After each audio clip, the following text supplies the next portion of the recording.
All right. Welcome back, everybody, for another deep dive. Today, we're going to be taking a look at something that I think is going to resonate with a lot of people. And that is the African diaspora. The African diaspora, right? Now, I'm sure a lot of you are already familiar, at least on like a basic level, a surface level. But the source material we have today, I think, is really going to kind of blow some the minds. Yeah.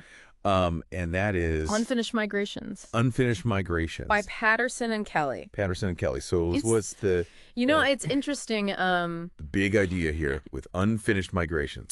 Well, you know, first of all, I think they do a really good job of challenging kind of our preconceived notions of what the African diaspora is, right? It's not just a historical event, it's a process. Right. Yeah, it's this really like intricate web of connections across continents and oceans.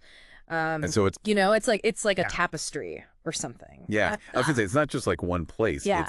It's a network that's spanning the globe. So we're talking, you know, the U.S., the Caribbean. Absolutely. The U.S., Caribbean. South Pacific, like all over. So, like, even if you've never set foot on the continent of Africa, if your family history can be traced back to the transatlantic slave trade. The transatlantic slave trade, you're part of this. Absolutely. You know, kind of living, breathing. Living, breathing, Yeah, diaspora.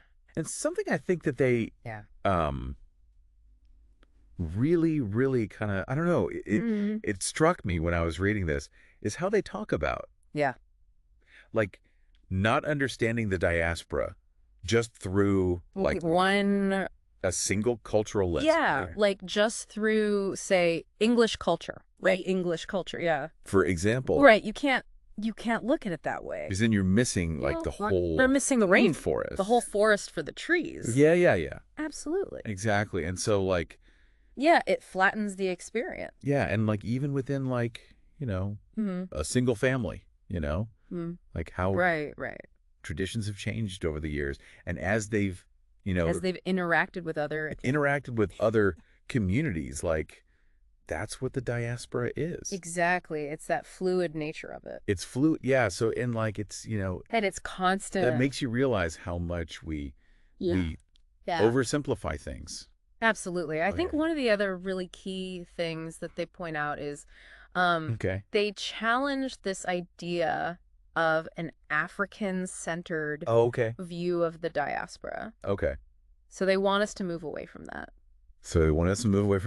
But, like, wouldn't... Toward a more global, interconnected perspective. But wouldn't moving away from an African-centered view of the diaspora, like, wouldn't that kind of diminish the significance? So that's a really good question. Right. And I think what they would say is the goal is not to diminish the importance of African roots, but it's rather to acknowledge that there isn't a singular Black modernity. There are multiple Black modernities that exist, and each of those have been shaped by their own historical and cultural context. I see. So instead of looking for, like, a single overarching narrative, we need to appreciate the multitude of stories that make up the diaspora. It's African diaspora. And so to do that, they talk about this idea.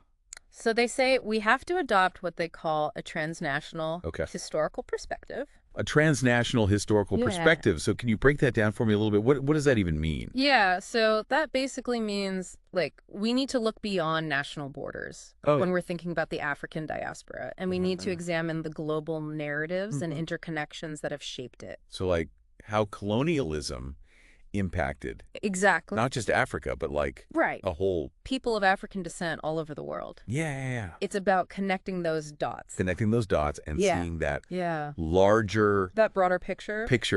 So to bring this all back home, what does this mean for our listeners? I think it means that we need to remember that the African diaspora is not just some fixed concept or a chapter in a history book. It's this dynamic... ever-evolving process, and it's continuing to shape our world today. Yeah, it's still being written. And recognizing that complexity and those multiple modernities really changes how we understand, you know, everything from music and art to politics and social justice movements. Yeah, and that's a really powerful takeaway. It's a powerful takeaway. So the diaspora is alive. It is. It's diverse. Absolutely. And it's still being written. It's still being written. Which leaves us with a lot to think about. It does, and it leaves you with a question to ponder. Okay.